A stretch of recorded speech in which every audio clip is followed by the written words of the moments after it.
director doesn't get out much. He's almost always cooped up in his treehouse making props or writing scripts. But I'm trying to remember now. Where is that treehouse of his? Huh? You don't remember? Hey, don't forget! I'm just the mascot. I believe it's that way. Huh. Though he might prefer to be alone, given he often has to move stage props, I suspect that he lives near the theater. And having a view of the entire stage would be useful when imagining a production's actual stage flow. So if I were him, I'd probably pick a treehouse over there. But how do you know which direction the theater is in? Simple. The overall layout and decorations look more exciting in that direction. Oh, good point! Why didn't I think of that?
Where did that blasted automation mechanism go?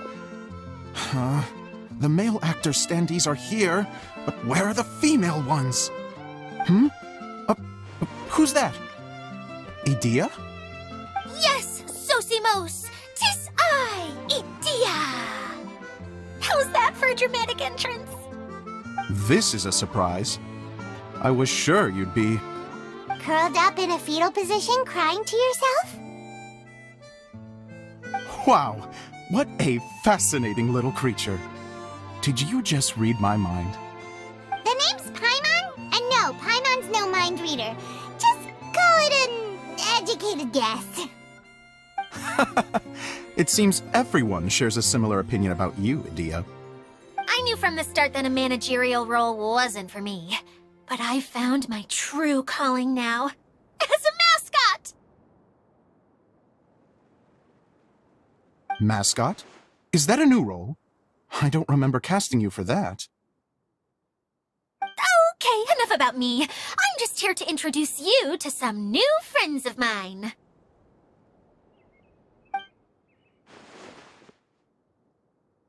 And that's why we came to see you.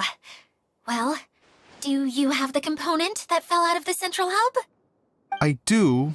However, I'm afraid the incident has caused many malfunctions with the stage mechanisms, and I can no longer put on any performances.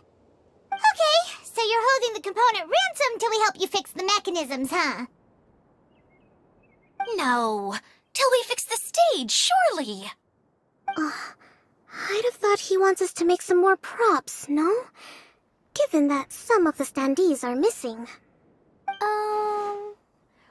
Or maybe the component is broken and we need to fix it. You're all forgetting that the majority of his work involves writing scripts. I'll wager that he wants us to edit them. What has gotten into you all? What sort of person do you take me for, The component is safe and sound.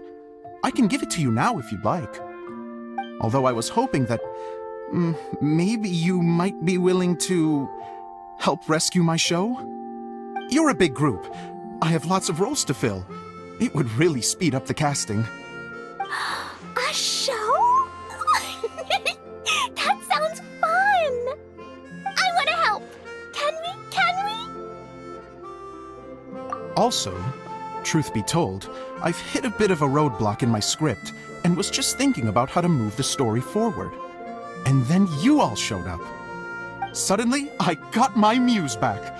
I don't know how to explain it, but something about seeing all of you finally helped me figure out how to continue my script. Huh? You mean that story you've been stuck on forever? Are you serious? You really think you can finish it now? Yes, really. Just give me a little time, and I'll write it all up. In the meantime, I'll leave things to you, Edea. Whoa! And he's off to write the script! Zosimos has always wanted to write an epic story about a thief and a mage. Apparently, he got the idea from some rumors that were swirling around, but he only got as far as writing the intro before writer's block set in. Why don't you all take some time for yourselves while I see what I can do? We'll reconvene after the director finishes his script.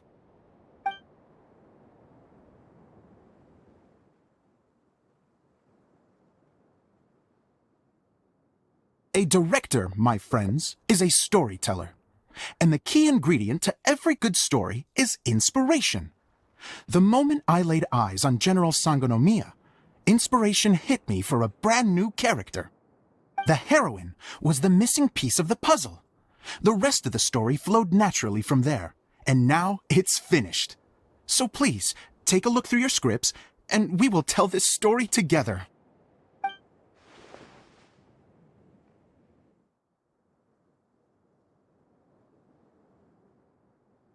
Well, is everything clear? Director Zosimos, how do you pronounce this word? Let me see. That's sojourn. It means to stay for a while. This is a very cute moment, so let's make sure that comes through in the performance. Oh, wait! There's another word I don't know here. It's okay, Klee. We can go through your lines together a few more times after this meeting's over. That would be most appreciated, Kaya. I had a feeling about you, actually. You seem to know a thing or two about character acting. Tell me, have you acted before? You're too kind. It's all in the script, really. It just rolls off the tongue. Oh, you think so? Well, you definitely have a knack for it. I've actually been looking out for someone with your talent. If I make it as a big-time director, then I can see us working together for the long term. Be sure to stay in touch, okay? You and I are gonna go places. What can I say? Sounds good to me. Great. Fantastic. Now then, please go through your scripts one more time. But don't just read the words. Remember my notes, and really let the character inhabit you. I need to have a look at the stage, so I'll leave you to it.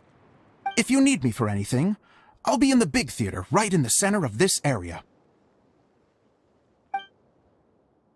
Wonder what the theaters are like here. Let's go check it out while everyone's still getting ready.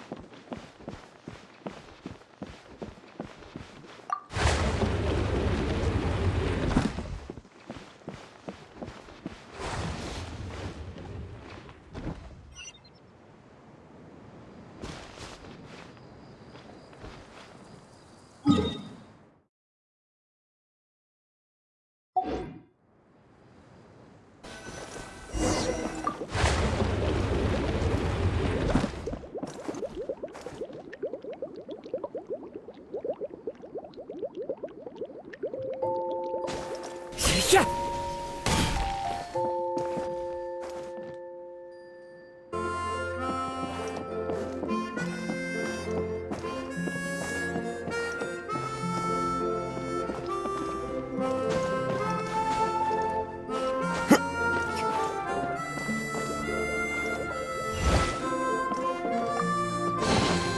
Who says there aren't benefits to a life of wandering?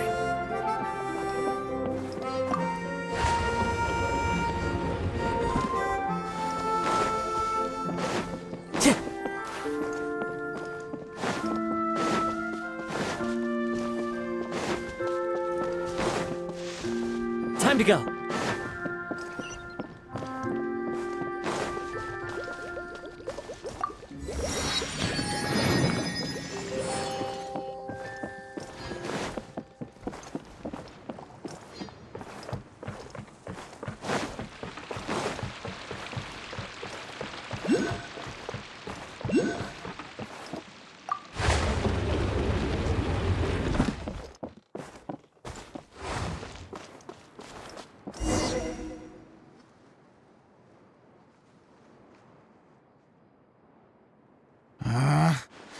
did it go?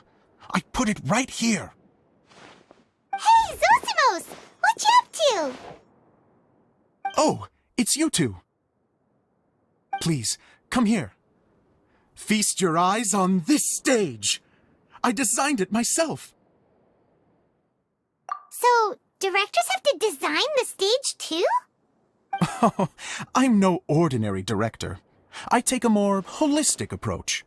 Directing, script writing, stage design, I do it all.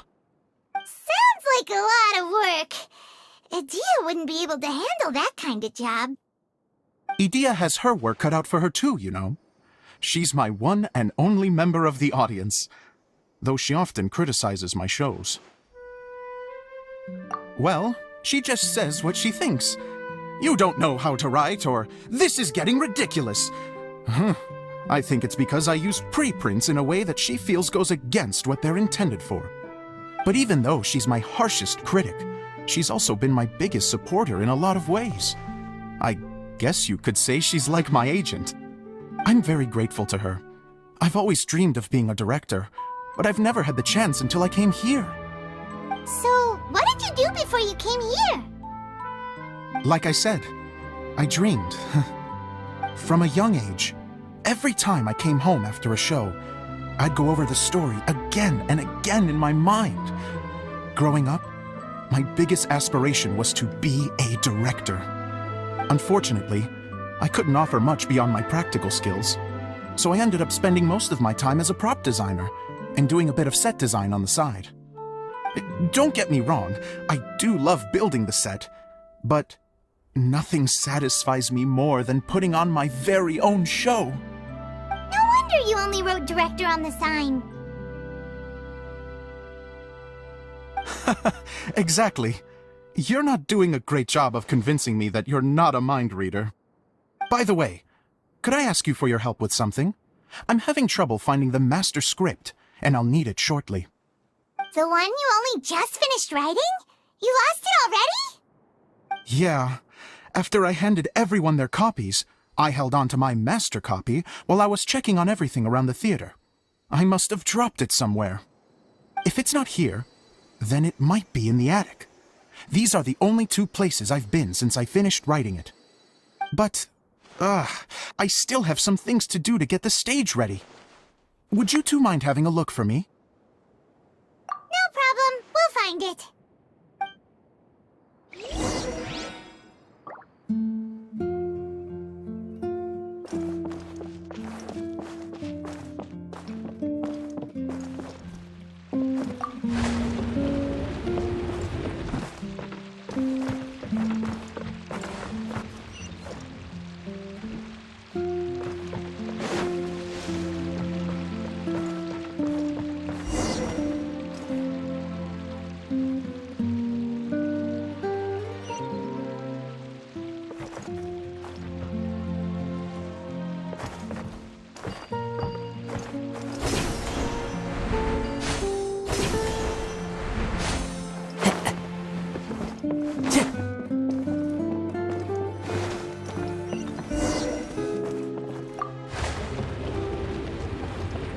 Whoa! Look at all these books! Now, where's the master script?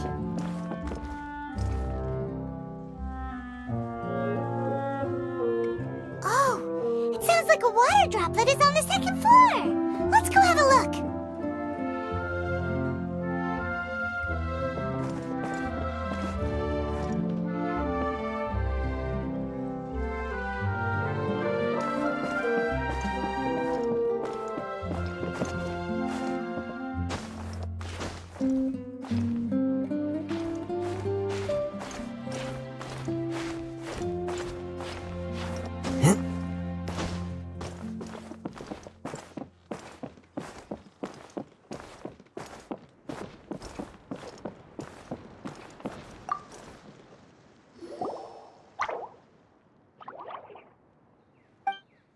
Wow, this is a lot of scripts.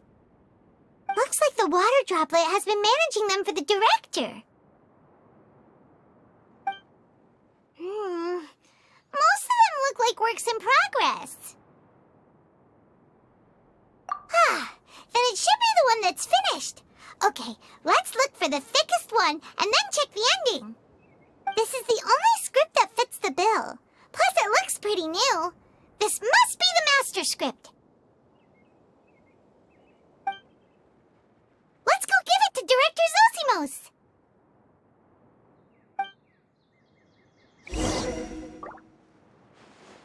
Zosimos, we got your script!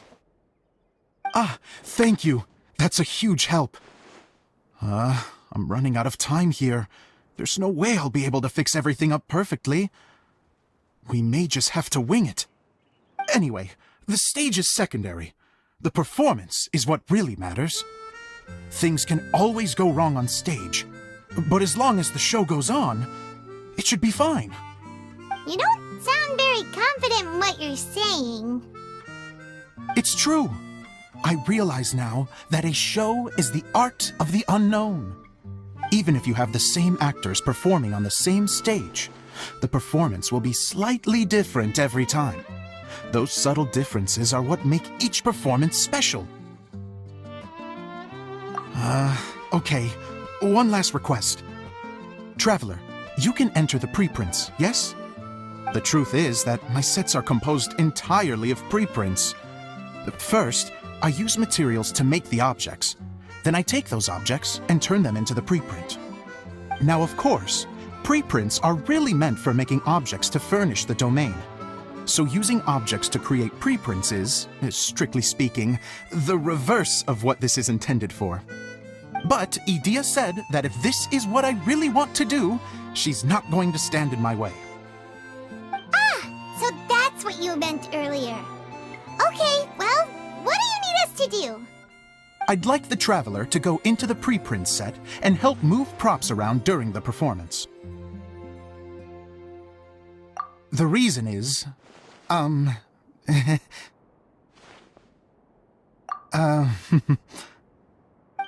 Paimon gets it now. If you're busy directing, moving the props, and operating all the mechanisms, you never get the chance to watch the show. Yes, I know that I'm no master playwright, but still. Even if it really is a half-baked script, with shoddy writing and moments of sheer ridiculousness, I'd still like to see it for myself. Just once. Hard to turn a guy down after a speech like that. Thank you. Genuinely, I'm so grateful. I'll go and inform the others. Then, as soon as you're ready, the show can begin.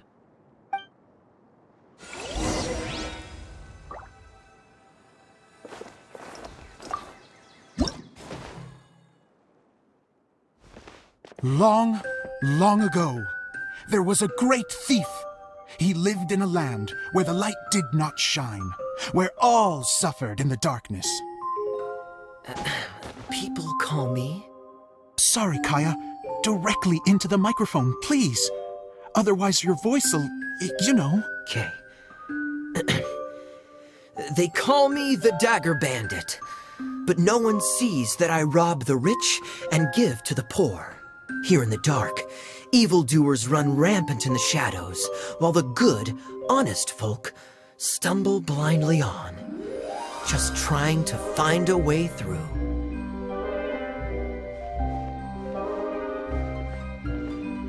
As the bandit brooded, suddenly the world was inexplicably changed as a single star appeared on the horizon and flew across the sky. Traveler, stomp on that movement mechanism in front of you.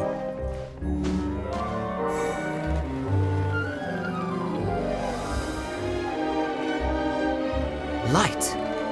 A brief flash, yet enough to illuminate the world. If I can find the source of that light, I can shine it into the darkness, and the people will suffer in blindness no longer.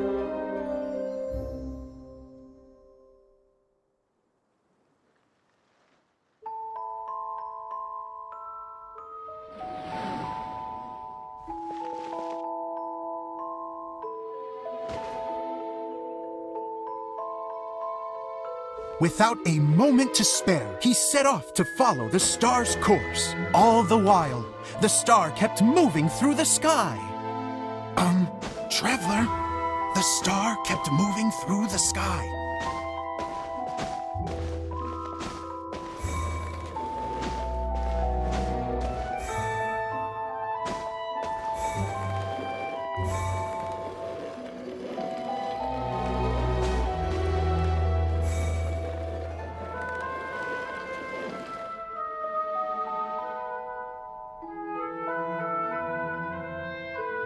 Looks like I have to go through the desert.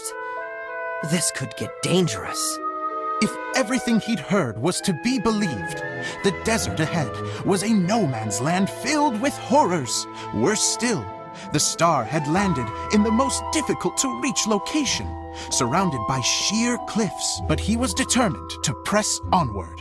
I've come this far, and I'm not about to turn back now.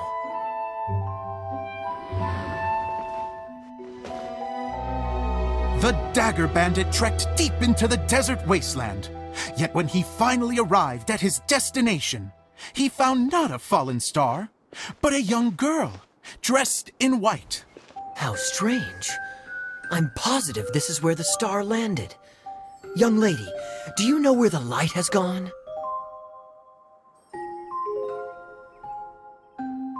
The girl replied,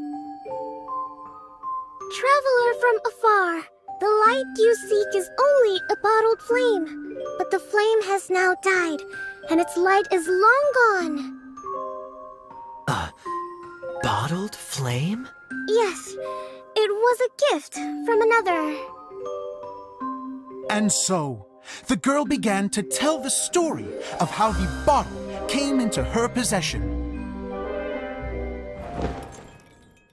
The girl hailed from a kingdom that sat atop the waterfalls. But when the reigning dynasty fell and a new one seized power, she and her people fled for their lives. A thick fog began to fill the air as she made her way through the forest, and dense thickets tried to block her path. There is a mechanism down there that you can press to retract the thicket board below the stage.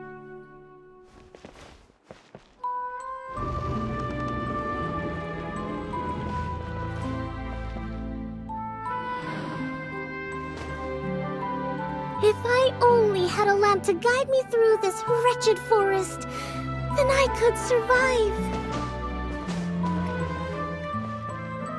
With scratches covering her arms and legs, the girl pressed through the pain and made her way forward.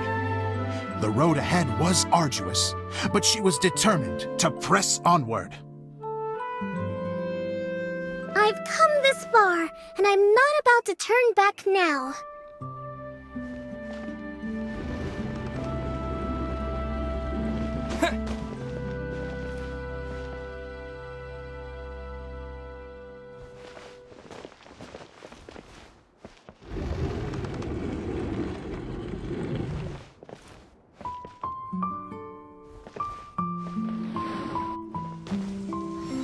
But just as she was drawing near her destination, a huge stretch of thorns and brambles suddenly came into view. Despair set in and began to weigh on her heart. If only someone could help me, I would give anything in return.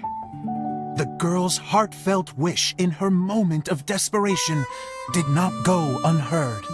Wait! There's no mechanism for the final thicket! I must have forgotten to check those boards. According to the story, those thickets should be gone from the stage now, right? Yes, total oversight on my part. What a pain. I can help! Traveler, catch!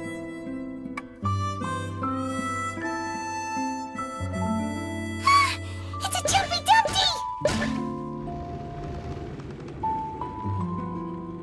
The girl's heartfelt wish did not go unheard, for a Jumpy Dumpty who was passing by helped to clear a path for her. Oh, thank you, Jumpy Dumpty. And so the girl continued her journey deeper into the forest. But what she found there was not a lamp, but a mage glowing with fire. So, just to clarify, It was supposed to be the mage who helped burn a path through the thicket. Save it for the end, man! The mage took pity on the girl and handed her a bottle. Then, the mage began to tell the story of how the bottle came into her possession. The fiery mage had an adventurous spirit and enjoyed taking long journeys. On one such journey, while taking rest in an oasis, she found a beautiful bottle by a crescent-shaped lake. Klee, quick! Get in the light! Coming! She was an extraordinary mage, with the power to grant people their wishes. She turned the bottle into a thing of equally extraordinary power. But the only place that it could make wishes come true was inside of the bottle. Oh me! Oh my! Look at this wonderful bottle of mine! It could make a fine toy! But better still, a sojourner's home! The fiery mage blew into the bottle, allowing it to grant one single wish outside its glass walls. To blow into it? Wow, it lit up! A flame was kindled within the bottle, and it began to glow a fiery red, just like the mage herself.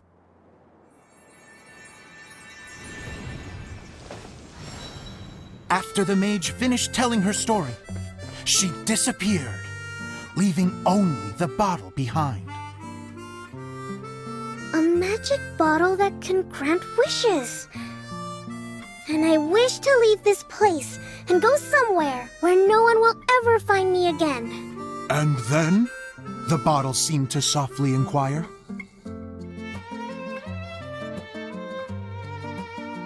I don't know. The flame in the bottle faded as the girl's single wish was granted, and she found herself in the middle of the desert, far away, where no one could ever find her.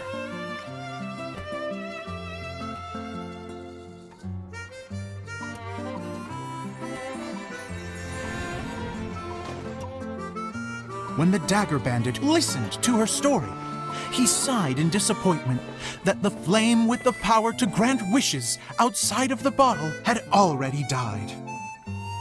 But this doesn't make sense. If it truly granted my wish, then nobody should have been able to find me here. Maybe they shouldn't. The desert is difficult and dangerous to navigate, but I was determined to make it, no matter what. Then take this bottle with you for your trouble. It may be able to grant you your wish, though sadly, only within the confines of the bottle itself. All I wish for is light. Honoring the bandit's request, the girl wished for light inside the bottle, and sure enough, it lit up. They found that while the light was only generated within, it could nonetheless shine through the glass and reach anywhere in the outside world. Even though it doesn't burn as brilliantly as the light that shone before, this is still an extraordinary light. What will you do after I take the bottle? I don't know. Well, then maybe you should come back with me. With no reason to refuse, the girl accompanied the Dagger Bandit back to the land where the light did not shine. They brought light to that place, and the darkness was dispersed, and they lived happily ever after.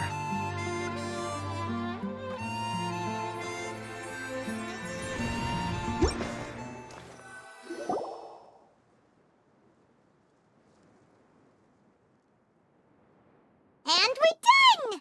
Seems the show went pretty well.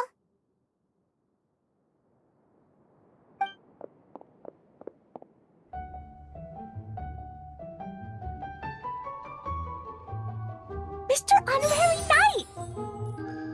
Didn't I do great? I felt like I really was the fiery mage! Wow, great costume, Klee! As soon as Paimon saw your shadow, she thought straight away, what a cute hat! Klee loves it! Thanks, Mr.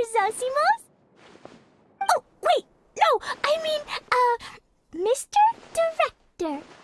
Mr. Director? Huh, no one's ever called me that before. Thank you, my dear little mage. Thank you so much. Oh, I'm so happy. Miss Adia said that she tailored it a little bit so it would fit me, but you were the one who designed and made it. You're amazing. Yeah, that's amazing! And it sounds like Adia did a great job too! It was nothing really. Just one of those, oh no, whatever shall I wear to the ball moments. Sewing comes in handy at times like that. Sewing is an art in its own right. You're more talented than you give yourself credit for, Adia. Really?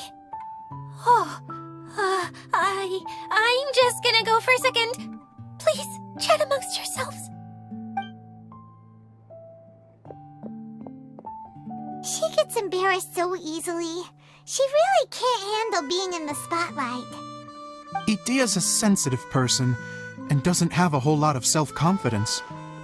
I hope all the excitement hasn't brought her to tears. Oh, I'm a little worried. Don't worry. I'll go make sure she's okay. I'll see you all later.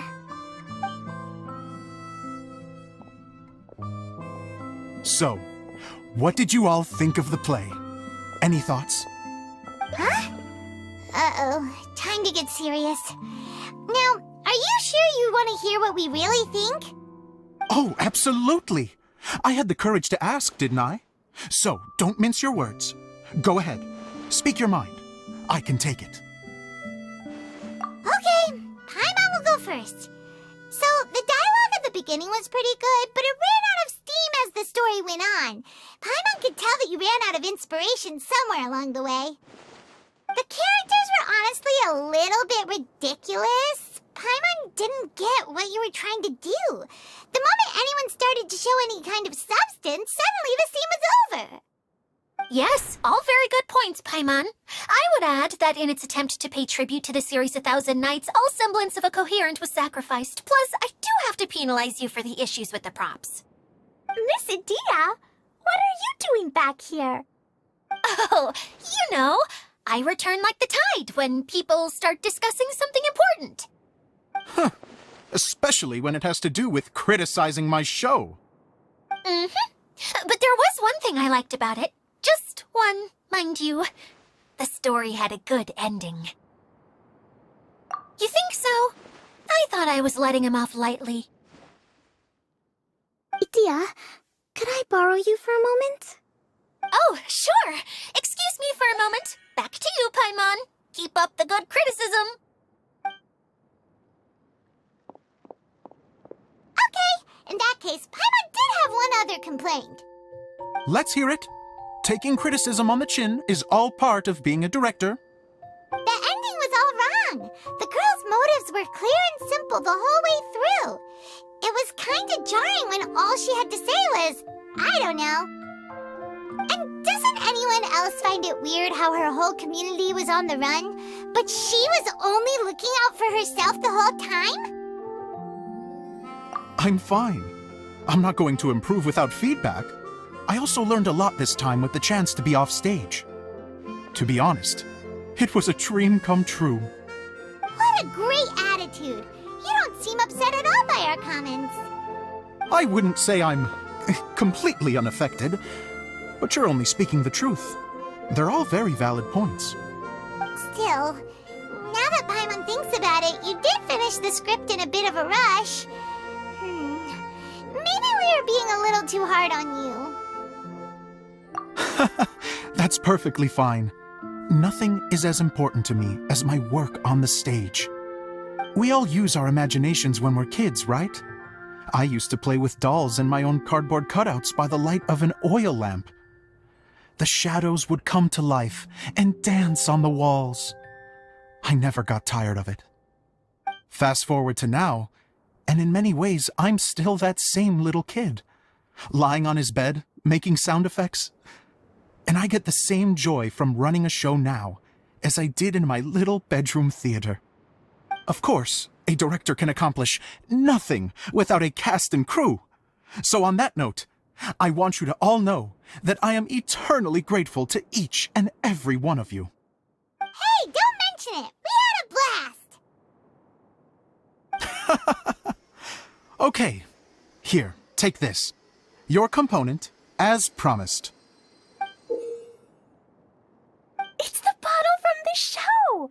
The one that lit up when I blew into it. That's right. Can you guess the secret behind why it lights up? Oh, maybe there's an invisible fairy inside that opens its eyes when you blow into it. Bingo! You guessed it. That should do the trick. Oh, wait, this needs tightening up a little. Hold on, this will only take a second.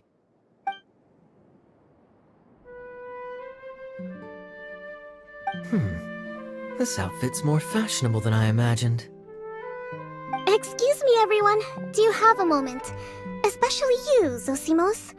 Idia wants to do a little something for you. She says it'll be a dream come true. A dream come true? Yes.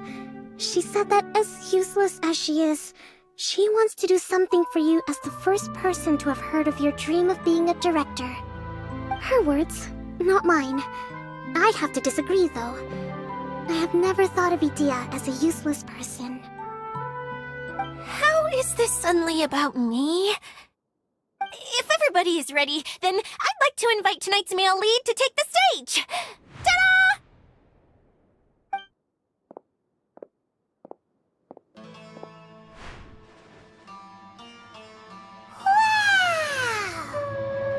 Cool! Kaya's turned into the real Dagger Bandit! How is me changing outfits supposed to make the director's day? It's just a prototype costume. Is he that easy to please? Don't be silly. If I know our director, nothing will make him happier than to see his ideas brought to life by the right actor. Well, then I'm happy to oblige. Who am I to argue with the star of the show? Zosimos drew up countless designs and made a few prototypes before landing on this one. It just needed some tailoring to fit properly, so I made a few stitches here and there. I hope the result isn't a disappointment. Oh, it's perfect. Idia, I'm... Oh, I'm so touched. Thank you all. You've made me happier than I ever thought I could be.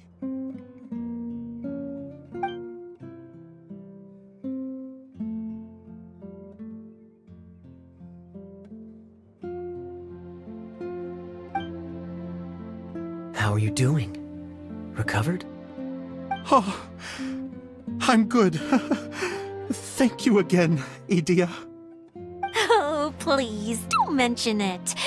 Well, now that we have the final component, it's time to say goodbye for now. Let's head to the core of the Veluria Mirage and get this place fixed up. Can I keep wearing my costume? Please do, by all means. Both of you can keep your costumes. It seems only fair. Yay! Kaya, keep wearing yours too. It looks amazing. I agree with our mage. I'm sure it's not every day you get to play such an unforgettable character. Sure. I think I can be a bandit for a little longer. Bye-bye, Mr. Director. Take care, my dear friends.